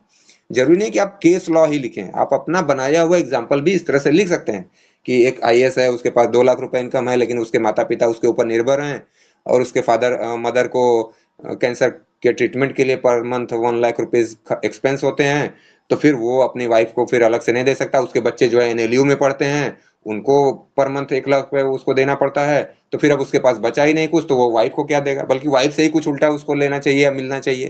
तो ये पूरा सर्कमस्टांस पे डिपेंड करेगा और इसीलिए कि नंबर ऑफ जो उसके ऊपर आश्रित लोग हैं उनका रहन सहन, उनका स्तर, उनकी शिक्षा, उनकी व्यवस्था, उनके रोग बीमारी, जो कुछ भी परिस्थितियां उनकी हैं, सबको कंसीडर करके ही क्वांटम ऑफ मेंटेनेंस फिक्स किया जाता है। और इसीलिए क्वांटम ऑफ मेंटेनेंस यहाँ पे कोई एक्सप्रेस क्वांटम दिया नहीं गया। ये ओवरऑल आप आंसर लिखेंगे तो ये सब कुछ खूबसूरत आंसर बनेगा। सर इसमें सर एक क्वेश्चन था सर मेरा, अगर हाँ, वो बिल्कुल। पति अर्न ही नहीं करता तो फिर वो मतलब कैसे दे सकता है? उसके लिए मैंने आपको बताया कि जब कोई व्यक्ति अर्निंग नहीं है तो कोर्ट ने डिसाइड किया कि ये आपकी लाइबिलिटी है। कोर्ट ने भी डिसाइड किया, और जैसा कि मैंने मनु का एक आपको कोटेशन सुनाया कि आप चाहे लाख, मतलब उसमें जो 100 गलतियों की बात की गई है कि भले आप 100 गलतियां करके ही अर्निंग करें, लेकिन ला करके आप सबको मेंटेन करें, ये आपकी लाइबिलिटी है और पर्सनल लाइबिलिटी है, ये आपकी प्रॉपर्टी। और अगर वाइफ भी कमाती है, वाइफ भी अर्न करती है, जॉब करती है वाइफ, हाँ, जब आपको आपकी लाइबिलिटी है, और ये लाइबिलिटी कैसी है, पर्सनल लाइबिलिटी है, आपकी प्रॉपर्टी के रिगार्डिंग ये लाइबिलिटी नहीं है कि आपके पास प्रॉपर्टी होगी तब आप मेंटेन करेंगे, बल्कि ये पर्सनल लाइबिलिटी है। और पर्सनल लाइबिलिटी का मतलब होता है चाहे आप जैसे भी अपनी लाइबिलिटी को पूरा करें, आपको पूरा करना है। और केवल इसमें कंडीशन क्या है, 2 कंडीशन है कि आप फिजिकली और मेंटली इन दोनों तरीकों से साउंड हैं तो आपको मेंटेनेंस देना होगा। अब क्वांटम डिसाइड करते समय आपकी अर्निंग को कंसीडर किया जाएगा कि अच्छा भाई चलिए आपके पास 5 लाख रुपए पर मंथ की इनकम नहीं है, 50,000 है, तो चलिए ठीक है 50,000 में से ही सबको मेंटेन करिए। क्वांटम के समय आपकी कंडीशन को कंसीडर किया जाएगा, लेकिन आप ये कह करके बिल्कुल अपने को एक्सक्यूज ले लें कि मेरे पास तो इनकम ही नहीं है, मैं क्या करूं, तो इसके लिए आपको कोई एक्सक्यूज नहीं दिया जा सकता। और इसी के लिए मैंने केस लॉ आपको बताया कि नेहा वाला जो केस मैंने आपको कहा, उस केस में कहा गया कि आपको एक्सक्यूज नहीं दिया जा सकता। सर ये वाइफ नेहा वाला जो केस है इसका मतलब कंटेंट क्या था बेसिकली? रजनेश वर्सेस नेहा का जो मैटर है वो मेंटेनेंस को लेकर के था। CRPC में ये मैटर आया था, यानी BNSS में। तो वहां जो हस्बैंड का क्लेम था या उसका जो अपना एक्सक्यूज था कि मेरे पास इनकम नहीं है या कम इनकम है, तो उसी मामले में कोर्ट ने कहा कि आप इनकम का एक्सक्यूज नहीं ले सकते हैं। अगर आप मेंटली और फिजिकली एबल हैं काम करने के लिए तो आप करें काम और मेंटेन करें अपनी वाइफ को। वाले सर केस अगर में सर जो वाइफ है मतलब वो अर्निंग में थी या क्या था, मतलब कुछ कंटेंट में क्या है, वाइफ मतलब कमाती थी तब वो मांग रही थी या वाइफ बिल्कुल ही नहीं कमाती थी तब वो हस्बैंड से मांग रही थी, मतलब केस के बारे में पूछ रहा हूँ। मैं वही केस की बात कर रहा हूँ कि इस केस की कहानी से हम लोगों को मतलब नहीं है। हमारा मैटर क्या है कि इस केस में ये एक समझ लीजिए कि आप इस मेंटेनेंस के केस को लेकर के ये रामायण और बाइबिल है ये केस। इसमें मेंटेनेंस के सभी एस्पेक्ट को टच किया गया है कि कब हस्बैंड जो है वो डिनाई कर सकता है, कब डिनाई नहीं कर सकता है, सफिशिएंसी क्या है, किस डेट से ये अलाउ होगा, किस डेट से अलाउ नहीं होगा। तो सभी एस्पेक्ट पे चर्चा की है कोर्ट ने। तो आपको एस्पेक्ट समझना, यही बहुत लंबा इसका एस्पेक्ट है। सर बाकी कहने का नहीं सर मतलब अभी गूगल से ये केस सर लेके एक पूरा चीज और पढ़ने में पूछनी है काफी मुझे कि अभी हम बोल रहे हैं कि सर्कमस्टेंसेस पे डिसाइड होगा। हाँ बिल्कुल। सर्कमस्टेंसेस अगर इसी केस को पकड़ के चले कि हस्बैंड कमाता नहीं है और वाइफ सपोज कमाती है लाख रुपए, ठीक है, एक तरफ तो हमने उल्टा भी कर रखा है कि हस्बैंड क्लेम ले सकता है और एक तरफ हम ये भी बोल रहे हैं कि नहीं जी हस्बैंड की लायबिलिटी है कि वो तो उसको मेंटेनेंस देगा ही देगा। तो ये हाँ दोनों बिल्कुल मतलब ये मतलब हाँ कॉन्ट्री नहीं है। बिल्कुल बिल्कुल आपकी बात बिल्कुल सही है, लेकिन आप कंसेप्ट को समझें तो आपका कंफ्यूजन दूर हो जाएगा। आप समझिए, अब मैं एग्जांपल से आपको समझा रहा हूँ। कोर्ट ने कहा, मान लीजिए एक वाइफ है, वो आती है हस्बैंड से क्लेम करती है मेंटेनेंस। मान लीजिए उसके पास सफिशिएंट मींस नहीं है। हम लोगों ने किस रिगार्डिंग कहा, पूरा एग्जांपल से तो हम लोग बात कर रहे हैं, आप शायद ध्यान नहीं दिए हो या जो भी आपका एस्पेक्ट हो या मैटर हो। जब वाइफ 10,000 रुपए की अर्निंग है और हस्बैंड उसका है 20,000 रुपए का अर्निंग है, वो आती है मेंटेनेंस मांगने के लिए, तो कोर्ट देखेगा कि दोनों लोगों की मिला के इनकम कितनी है, तो अच्छा 30,000। 30,000 में ये लोग एक साथ रहते हैं तो एक दूसरे पे कितना खर्च करते हैं, तो 15,000। तो 5,000 रुपए हस्बैंड से दिला सकता है कोर्ट उस कंडीशन में। अब इसका मतलब कि कोर्ट ने फिर दूसरी तरफ कहा कि हस्बैंड के पास कुछ नहीं होगा तो भी देने के लिए लायबल होगा। तो किस केस में कहा? ऐसे केस में नहीं कहा कि हस्बैंड के पास जीरो इनकम है और वाइफ के पास 10,000 रुपए की इनकम है, तब उस केस में नहीं कहा। उस केस में कहा कि जब हस्बैंड के पास 50,000 रुपए है, वाइफ के पास 20,000 रुपए है, तब दिलाएगा। और जब आपका कहना है कि कंट्राडिक्शन कहां हो रहा है कि हस्बैंड के पास जीरो है तो भी दिलाने की बात हो रही है, तो जब हस्बैंड के पास जीरो होगा, वाइफ के पास 20,000 रुपए होगा, तब नहीं दिलाया जाएगा। दूसरा केस, हस्बैंड के पास 10,000 रुपए, वाइफ के पास 20,000 रुपए, तब भी नहीं दिलाया जाएगा। तो ये मैटर क्या है कि सिर्फ और सिर्फ वो दोनों एक दूसरे के हैं, चाहे साथ थे तो भी, अलग हो गए तो भी, तो दोनों की इनकम ऐसी होनी चाहिए कि दोनों को सफिशिएंट मींस प्रोवाइड किया जा सके। और कैसे किया जा सके? उनकी अपनी सरकमस्टांस, उनकी लिविंग स्टाइल, उनके अपनी कंडीशन के हिसाब से। तो शायद अब ये कंसेप्ट आपका क्लियर हो गया होगा, नहीं हुआ होगा तो फिर से पूछ लीजिए। सर नहीं एक हो गया क्वेश्चन हो है, अगर वाइफ एजुकेटेड हो मतलब वेल क्वालिफाइड हो लेकिन अर्निंग पहले करती हो अब नहीं करती हो, तो can she still be given sufficient means for maintenance, या कोर्ट उसको बोलता है कि आप भी वर्क करो जैसे वो नहीं नहीं, हस्बैंड को बोलते हैं? यहाँ जो एस्पेक्ट है कोर्ट का या लॉ का, वो यही मान रहा है इस लॉ में। जैसे अब हम चलेंगे जब हिंदू मैरिज एक्ट में, तो वहां पे वाइफ क्लेम कर सकती है और हस्बैंड भी क्लेम कर सकता है। लेकिन इस एक्ट में ये पायस ऑब्लिगेशन है हस्बैंड की, पायस ऑब्लिगेशन है फादर की, पायस ऑब्लिगेशन है मदर की, पायस ऑब्लिगेशन है सन की या डॉटर की, कि अपने एज पेरेंट की, अपने चिल्ड्रन की, अपने वाइफ की मेंटेनेंस करें वो लोग। तो इनके ऊपर ये जो लाइबिलिटी है इनको करना है। ये नहीं कह सकते कि इनको भी कमाना चाहिए, या जो हमारे पेरेंट्स हैं उन्होंने मकान बना करके क्यों नहीं रेंट पे दे दिया, उनको इनकम आती, या उन्होंने अपने अपने आप को पेंशन में क्यों नहीं रेजिस्टर करा लिया, पेंशन स्कीम अपने को रेजिस्टर करा सर आप लेते तो उनको पेंशन मिल रही होती। तो हम ये नहीं FME की कह बात सकते। कर रहे हैं, sorry, adoption and marriage act की बात कर रहे हैं आप? हाँ मैं एडॉप्शन और मेंटेनेंस एक्ट की बात कर रहा हूँ। इस एक्ट के सॉरी अकॉर्डिंग मेंटेनेंस। आपको मेंटेनेंस देना है। आप ये कह करके नहीं बच सकते कि उनको भी कमाना चाहिए या उनको भी अपने अर्निंग के लिए साधन बनाने चाहिए थे, वो ऐसा नहीं कर सकते। और सर एक और सर क्वेश्चन है, परसेंटेज टाइम वगैरह लिमिट भी भी है सर होता है? इसके लिए? Sorry? क्या लिमिट?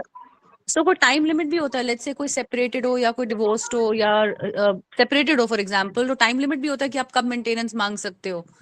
नहीं, इसका ऐसा कंसेप्ट नहीं क्या है, होता? बेसिक एक लाइन में आप समझ लीजिए कि मान लीजिए कि मेरे पास एक मकान था, उसका रेंट मेरे पास आता था और मैं उस रेंट से अपने आप को मेंटेन करता था या करती थी, जो भी हूँ, और वो मकान मान लीजिए भूकंप में गिर गया या उसकी इनकम बंद हो गई, वो जिस मार्केट में मेरा मकान था वो मार्केट ही बंद हो गई, या उस एरिया में लोगों ने जाना छोड़ दिया, यानी मेरी इनकम समाप्त हो गई।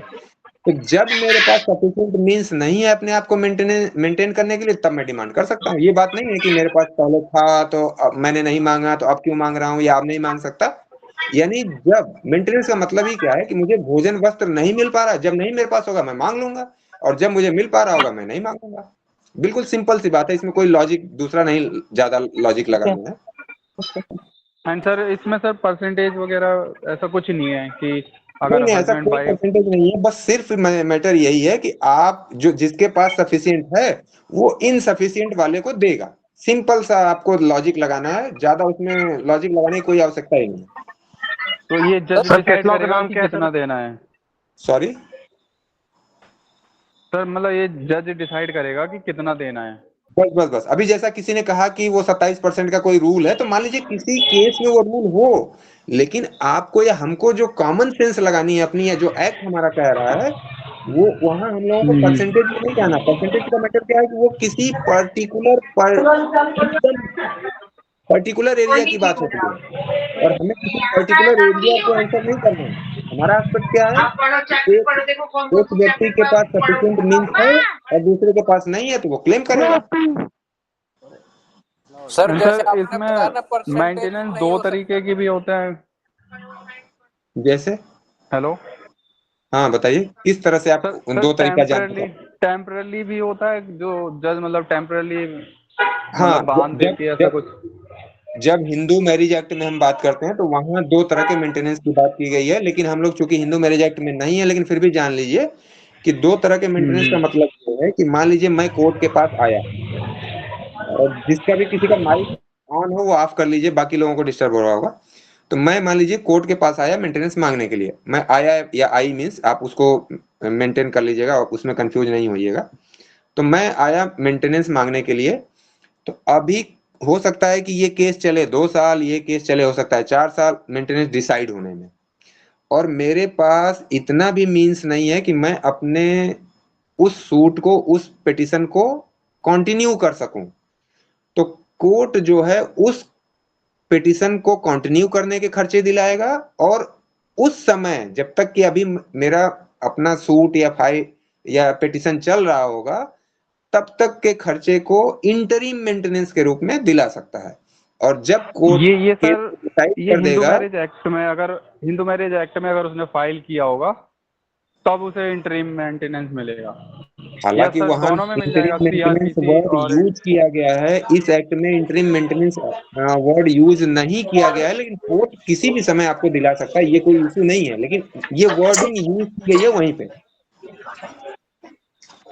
अच्छा मतलब ये मैटर नहीं करता कि सीआरपीसी में सेक्शन में उसने मतलब केस किया है या फिर हिंदू मैरिज एक्ट से केस नहीं किया नहीं, है? वो कोर्ट का डिस्क्रिप्शन है कि वो कभी भी आदेश दे सकता है। और दूसरी एक बात ओके यह सर। है कि ये मेंटेनेंस दिलाया कब से जाएगा। ये रजनेश वर्सेस नेहा के केस में बहुत खूबसूरती से डिसाइड किया गया है कि मेंटेनेंस किस डेट से अलाउ किया जाएगा। तो इस पे कोर्ट ने कहा कि इन जनरल, लोग का नाम क्या है डिटेल बताएंगे सर? रजनेश वर्सेस नेहा, तो तो म्यूट जो करा दीजिए डिफरेंट रिपीट करेंगे दोबारा? हेलो सर गूगल पे केस अवेलेबल है। डिसीजन में, सर सही से आवाज नहीं आ रही सर डिफरेंट, आपकी। कैसे लोग का नाम धीरे से मैं कह बता रहा हूँ कि दीजिए। डिफरेंट डिसीजन में ये बात अलग अलग तरीके से कही गई थी। कहीं पे ये माना गया था कि ये कोर्ट के डिसीजन से अलाउ किया जाएगा, कहीं कहीं कहा गया कि ये पिटीशन फाइल करने की डेट से अलाउ किया जाएगा। इस बात को सॉल्व करते हुए कोर्ट ने कहा कि इन जनरल यानी जनरली पिटीशन फाइल करने की डेट से मेंटेनेंस दिलाया जाएगा, लेकिन अगर किसी केस में कोर्ट ये डिसाइड करता है कि नहीं ये ऑर्डर की डेट से दिलाया जाएगा, तो कोर्ट अपने ऑर्डर में इसको मेंशन करेगा तब वो ऑर्डर के डेट से मान लिया जाएगा, अदरवाइज जनरली ये पिटिशन फाइल करने की डेट से माना जाएगा। ये है डेट ऑफ मेंटेनेंस। तो पिटिशन ऑफ इंटरिम और पिटिशन ऑफ मेन मेंटेनेंस कौन सी डेट से? सॉरी, सर दो जिस कोई डेट पे इंटरिम पिटिशन फाइल की, मतलब इंटरिम मेंटेनेंस कोई अलग मेंटेनेंस नहीं है। ये मेंटेनेंस उस जब तक कि आपकी पेंडेंसी है पिटिशन की, तब तक के लिए आपको दिलाया जा रहा है। बाकी वो सेट ऑफ का एक रूल चलता है कि आपने कुछ पा लिया है तो उसमें से माइनस कर लिया जाएगा। ये कोई इशू नहीं है। जैसे मान लीजिए आपको 5,000 रुपए इंटरिम मेंटेनेंस दिला दिया गया और फिर इसके बाद कोर्ट ने डिसाइड किया कि नहीं 10,000 रुपए इनको दिया जाना चाहिए, तो 5,000 रुपए आपने ले लिया है, तो शेष जो 5,000 रुपए वो आपको दिला दिया जाएगा। तो सर किसी ने इंटरिम बाद में मांगा हो या नहीं मांगा हो तो फ्रॉम डेट ऑफ पिटिशन ही चलेगा वो? हाँ, वो डेट ऑफ पिटिशन के हिसाब से डिसाइड किया जाएगा। मतलब रजनीश वर्सेस नेहा के केस इनकम कैसे कैलकुलेट की जाएगी? और इसके पहले जो जनरल रूल था वो था ऑर्डर ऑफ मेंटेनेंस के डेट से वो काउंट होता था, लेकिन अब रजनीश के केस से अब ये डेट ऑफ पिटिशन से मान लिया गया है। पवन सर, हेलो। हाँ हाँ, किसी पर्सन की इनकम कैसे कैलकुलेट की जाएगी? इनकम कैसे कैलकुलेट की जाएगी? जो प्रूफ होंगे। नहीं प्रूफ नहीं, आप मेरी बात सुन। मेरी हस्बैंड जो कहता है वो कहता है कि मेरी इनकम 20 से ज्यादा है, और वाइफ ये कहती है कि उसकी इनकम 2 लाख रुपए है। बेसिकली वो कैश में अर्न करता है। आप एक एज्यूम करिए कि जो हस्बैंड है वो 2 लाख रुपए रेंट से अर्न कर रहा है, कैश में, प्योर कैश। तो उस केस में कैसे कैलकुलेट किया जाएगा कि भाई इसकी इनकम कितनी है? देखिए, मैटर ये है कि ये तो आपको प्रूव करना ही पड़ेगा कि इनकम कितनी है। अब मान लीजिए जो आप बैंक अकाउंट में इनकम आपकी आती है तो वो तो प्रूव्ड है ऑलरेडी। आपने अकाउंट नंबर दे दिया और कोर्ट ने डिटेल मांगी बैंक से, तो प्रूव्ड हो गया वो। लेकिन आपने कहा कि कैश में वो लेता है, कुल मिला के आपको प्रूव करना पड़ेगा, एविडेंस देना पड़ेगा। मान लीजिए कि प्रूफ नहीं, आपके पास प्रूफ नहीं है, तो आपके पास प्रूफ नहीं है तो आप ये दिखा रहे हैं कि इनकी फला मार्केट में, फला शहर में ये इतनी बड़ी बिल्डिंग है, इतना स्क्वायर फीट में 3 मंजिला मकान बना हुआ है, इसमें 4 फ्लोर हैं, तो इनके पास इतनी इनकम होनी चाहिए, और नहीं है तो क्यों नहीं है ये दें। तो कुल मिला के आपको प्रूव करना पड़ेगा इस बात को, चाहे जैसे भी जिस भी ग्राउंड पे आप प्रूव कर ले जाएं। जैसा कि मैंने कहा, मतलब ये रिस्पांसिबिलिटी वाइफ की होगी। सॉरी, ये रिस्पांसिबिलिटी वाइफ की होगी कि भाई वो प्रूफ करेगी इसकी एक्चुअल रेवेन्यू ये है। हाँ, मान लीजिए एक्चुअल रेवेन्यू वो प्रूव नहीं भी कर पाती है तो इतना तो प्रूव करना पड़ेगा ना कि हाँ इस फला सिटी में इनके पास ये 4 मंजिला बिल्डिंग है और जिसका जो उस मार्केट के हिसाब से जो रेंट है वो 2 लाख रुपए आना चाहिए। तो अब आपको फिर बताना पड़ेगा कि हाँ मेरा उस शहर में मकान तो है, 4th फ्लोर तक है, लेकिन इन कारणों से मेरे पास इसकी 2 लाख रुपए इनकम नहीं आती है, बल्कि 50,000 रुपए आती है, या कुछ भी इनकम नहीं आती है, क्योंकि मेरी ज्वाइंट फैमिली उसी में पूरे मकान में रहती है, रेंट पे मैंने दिया ही नहीं है। मतलब ये जो एविडेंस एक्ट पढ़ेंगे आप, तो एविडेंस एक्ट में प्रोविजन है कि बर्डन ऑफ प्रूफ। तो बर्डन ऑफ प्रूफ किसके ऊपर होता है? जो कोर्ट से कहता है कि कोई फैक्ट जो है एग्जिस्ट करता है, कोई फैक्ट। आप लोग अपना माइक ऑफ कर लिया करें तुरंत क्वेश्चन पूछने के बाद। तो अगर आप कोर्ट से कह रहे हैं कि ये फैक्ट एग्जिस्ट कर रहा है, तो आपको प्रूव करना पड़ेगा कि हाँ एग्जिस्टेंस इस फैक्ट की है, और आपने कुछ लेवल तक प्रूव कर दिया, तो फिर बर्डन ऑफ प्रूफ जो है वो अपोजिट पार्टी पे शिफ्ट हो जाता है कुछ केसेस में। तो इस केस में जैसे ही आपने प्रूव किया कि मेरे हस्बैंड के पास एक बिल्डिंग है फला सिटी में और वो 100 स्क्वायर गज में ऑलरेडी कारपोरेटेड है और उसमें 4 फ्लोर हैं, तब फिर ये बर्डन शिफ्ट कर जाएगा हस्बैंड के ऊपर कि उसे प्रूव करना पड़ेगा कि हाँ बिल्डिंग तो है मेरे पास, लेकिन मेरी ज्वाइंट फैमिली है और मेरे 4 भाई हैं और मेरे फादर मदर भी मेरे साथ रहते हैं, तो सभी लोग एक फ्लोर पे रहते हैं, इसलिए वो बिल्डिंग हम लोगों ने रेंट पे नहीं दी है और इसकी वजह से उसका कोई रेंट नहीं आता है। तो ये होगा सारा आपका प्रूव करने का तरीका। चलिए, और कुछ क्वेश्चन, क्वेरी, कोई डाउट? एक क्वेश्चन और सर। हाँ पूछ लीजिए। अगर मान लीजिए सर कोई जैसे किसी फादर ने जैसे बड़ा चढ़ा के बताते हैं कि बेटा 5 लाख रुपए कमा रहा है, वो एक्चुअली 20,000 रुपए ही कमा रहा था सर, शादी होगी, बाद में डिस्प्यूट हुआ, फादर की प्रॉपर्टी ज्यादा है, फादर ज्यादा कमा रहा है, तो मेंटेनेंस जो है लड़की किस पे डाल सकती है? हस्बैंड पे डाल लेगी तो 20,000, उसमें तो कुछ मिलेगा नहीं, और ससुर पे डाला है तो उसमें तो अच्छा खासा, तो कौन सा मतलब whether she is eligible for both और हस्बैंड पे एलिजिबल रहेगी? देखिए बिल्कुल जो क्रिस्टल क्लियर है इस तरह का मैटर कि जो हम फादर इन लॉ से क्लेम करने की बात कर रहे हैं वो एक्सेप्शनल केस है। जनरल केस है, आपको जनरल जो आपका क्लेम है वो हस्बैंड के अगेंस्ट है। फादर इन लॉ से आप जो क्लेम करेंगे वो एक अलग एस्पेक्ट है। और कैसा मैंने कहा कि ज्वाइंट फैमिली है, ज्वाइंट फैमिली की प्रॉपर्टी है फादर के पास, उसमें हस्बैंड का शेयर है एज ए को-पार्टनर, और तब उस कंडीशन में आप फादर इन लॉ को सीन में ला सकते हैं। अदरवाइज फादर इन लॉ आपको मेंटेनेंस देने के लिए लायबल नहीं है। सर इसमें एक्सेप्शन में इसलिए नहीं इंक्लूड हो जाएगा कि उसने मान लो 10 लोगों के सामने झूठ बोल के शादी कराई थी, तो ये सब तो एक लंबे प्रोसेस का मैटर हो जाएगा ना। बाकी जो आपका एक्ट कह रहा है वो इस तरह की कोई बात की बात नहीं कर रहा है। अब वो प्रोसेस लंबा है कि आपने झूठ बोल के शादी की, अपने बेटे को आईएएस कहा और वो आईएएस नहीं है, तो फिर ये सब मैटर चला जाएगा उसमें। आप डिवोर्स ले लीजिए, आप अपने मैरिज को वाइडेबल ग्राउंड बन जाएगा, वाइडेबिलिटी ऑफ मैरिज का ग्राउंड बन जाएगा, उस ग्राउंड पे आप अपने मैरिज को नल एंड वाइड डिक्लेयर करा लीजिए, फिर मेंटेनेंस क्लेम करिए। वो सब अलग एस्पेक्ट हो गया। जो आपके एक्ट का एस्पेक्ट है, यहाँ पे हम लोगों का एस्पेक्ट है कि इन जनरल कोई भी वाइफ अपने हस्बैंड से मेंटेनेंस क्लेम करती है, हस्बैंड की डेथ हो गई, वर्ड क्या यूज किया गया उसको ध्यान से पढ़िए आप, विडोड डॉटर इन लॉ, तो इन शब्दों से आप भटकिए नहीं बहुत ज्यादा। तो जब वो विधवा है, ठीक है सर, विधवा है तब अपने नॉलेज के ससुर लिए से क्लेम ठीक है, कर रहे बट एग्जाम के लिए जो आप बता रहे हो वही जो सॉरी तो होनी चाहिए। सर जो राइट ऑफ मेंटेनेंस है वाइफ का या विडो डॉटर इन लॉ का, क्या वो एंसेस्ट्रल प्रॉपर्टी पे भी होता है या नहीं होता? नहीं, ये जो कुलदीप जी का क्वेश्चन है ना वो उसी में कवर हो रहा है। एंसेस्ट्रल प्रॉपर्टी में तो वो भी मांग सकती है ना, वो सही कवर हो रहा था कुलदीप जी का। अच्छा सर, चलेगा क्या? हाँ बताइए बताइए सर हस्बैंड का जो राइट होगा उसी पे तो उस पे वो डिमांड कर सकती है। एंसेस्ट्रल प्रॉपर्टी पे राइट होता है क्या?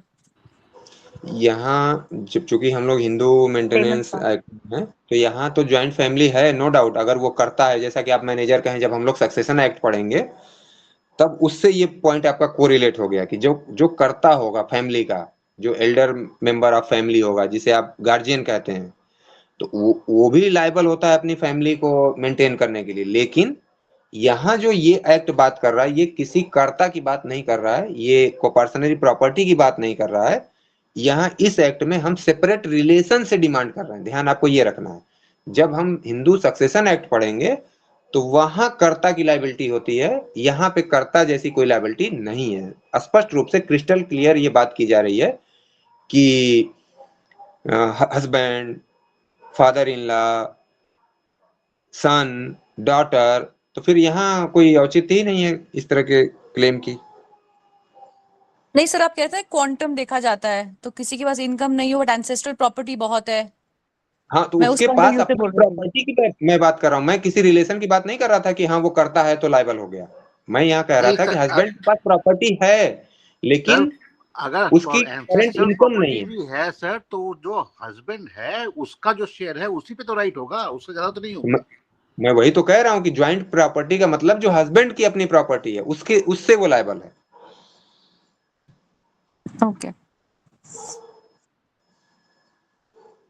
और इसके लिए तो मैंने आपको बहुत अच्छा एग्जांपल भी दिया कि जो पटौदी फैमिली की प्रॉपर्टी है, जैसा कि मैंने न्यूज में देखा और पढ़ा कि भोपाल में उनकी 16,000 करोड़ की प्रॉपर्टी है और हस्बैंड की कोई अर्निंग नहीं है, करंट अर्निंग नहीं है, तो वो लायबल है। मैंने तो एग्जांपल के साथ आपको बताया कि तब उस प्रॉपर्टी से हस्बैंड अर्न करे और वाइफ को मेंटेन करे, ये उसकी लायबिलिटी हो जाएगी। एक सर रेमंड वाला केस भी हुआ था, लेकिन हस्बैंड की लायबिलिटी होगी, वो कर्ता की लायबिलिटी नहीं होगी। रेमंड इसमें रेमंड वाला अगर शादी कर लेती है वाइफ किसी और से तो ये मेंटेनेंस खत्म हो जाता होगा ना? हाँ, तब खत्म हो जाएगा। जैसे ही रीमैरिज होगी मेंटेनेंस अपने आप लैप्स कर जाएगा, और ये सभी एक्ट में लैप्स हो जाएगा। यानी चाहे आप हिंदू मैरिज एक्ट की बात करें, चाहे इस एक्ट में बात करें आप, और या तो बात करें आप उसमें BNSS में, कहीं भी बात करेंगे आप, रीमैरिज के साथ ये समाप्त हो जाता है। क्यों समाप्त हो जाता है? रीजन कि जैसे ही वो स्पेशल मैरिज एक्ट और हिंदू मैरिज एक्ट में करेंट हस्बैंड की लायबिलिटी आ जाएगी और उस पहले वाले हस्बैंड की लायबिलिटी समाप्त हो जाएगी। अगर वो वाइफ अडल्ट्री में होती है तो ये ग्राउंड बनता है आपका जाके वहां पे, जब आप BNSS की बात करेंगे तो अडल्ट्री वर्ड वहां पे यूज किया गया है, यहाँ पे अनचास्ट वर्ड यूज किया गया है। अनचास्ट यानी उसी का सेंस आ रहा है, अडल्ट्री का ही सेंस है, लेकिन वर्ड जो यहाँ पे यूज किया गया है अनचास्ट। और वहां जब आप BNSS का वो हस्बैंड इसका मतलब ले नहीं सकता बेनिफिट की मेरी वाइफ अडल्ट्री में और मैं नहीं दे सकता, मतलब ऐसा है कुछ? तो मैं तो कह ही रहा हूँ कि अनचास्ट वर्ड यहाँ यूज किया गया कि अनचास्ट की कंडीशन में है तो हस्बैंड लायबल नहीं है। एंड सर अगर जो ये हिंदू मैरिज एक्ट जैसे अगर कोई सर एक बीमारी होती है डिसलोकेशन, ये सर परमानेंट बीमारी में आती है? अब ये मेडिकल इसका एस्पेक्ट तो मुझे नहीं पता कि आप कौन सी बीमारी कह रहे हैं या क्या उसका एस्पेक्ट है। एक्सक्यूज मी सर, मैं एक सवाल कर रहा हूँ, ये हाँ, बिल्कुल। स्पेशल मैरिज एक्ट और हिंदू मैरिज एक्ट में क्या मेंटेनेंस का सिस्टम अलग है क्या? स्पेशल मैरिज एक्ट को तो आपको कहीं पे रेफर ही नहीं करना है कि चूंकि हम लोग हिंदू लॉ पढ़ रहे हैं। तो आप बार-बार बोल रहे हैं ना सर, जो Hindu marriage law, Hindu marriage law तो पढ़ ही रहे हैं, क्योंकि मैरिज तो मैरिज ही है। हाँ। तो मेंटेनेंस तो दोनों जगह एक ही बराबर होगा ना सर? देखिए, अभी मैंने आपको पहले ही सबसे पहले क्लियर किया था कि 4 तरह से 4 जगह से आप क्लेम कर सकते हैं, लेकिन जहां जहां क्लेम करते जाएंगे जो मिल गया वो बाकी जगह सेट ऑफ होता चला जाएगा, तो वो कोई इशू है ही नहीं।